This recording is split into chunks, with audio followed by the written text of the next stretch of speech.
ng damit ng asawa ko. Naubusan na rin eh. Siya nga pala, nakausap na niya si Kapitan.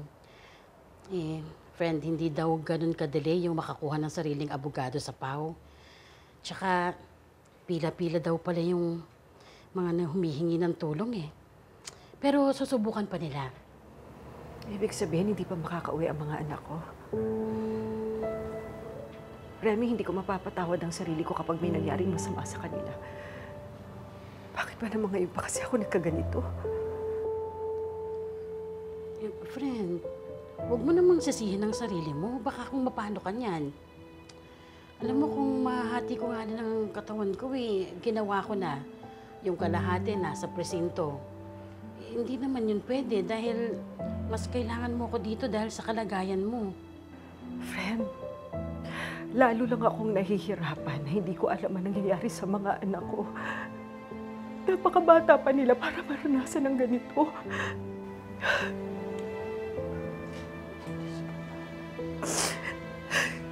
O ano na, Abalante? Nasaan na yung mga pumatay sa anak ko? Pinapaamin pa po namin sila. Pero itong kausap ko, walang ginawa kundi umiyak lang ng umiyak. Anong pinapaamin pa? Hindi ba sa kanila na nga mismo nang galing? Na itinulak nila si Leo pagkatapos nilang i-confront? O ano, hindi ba? They said that! You listen to me. Sila ang pumatay sa anak ko.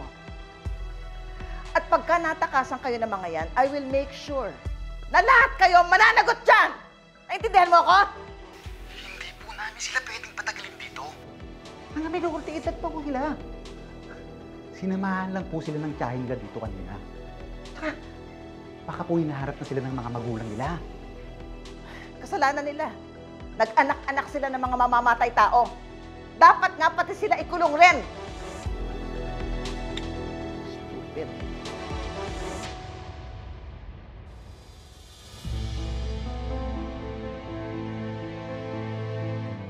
Bakit ganon?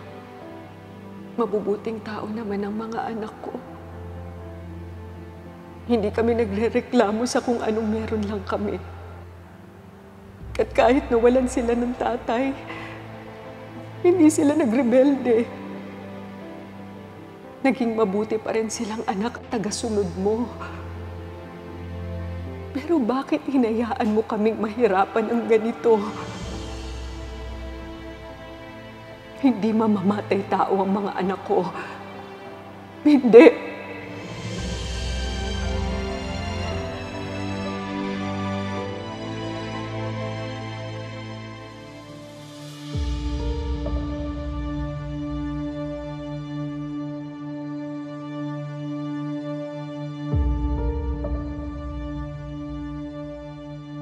Hi, ma'am!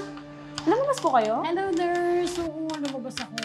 Bumili ako ng gamot hindi available sa pharmacy ninyo.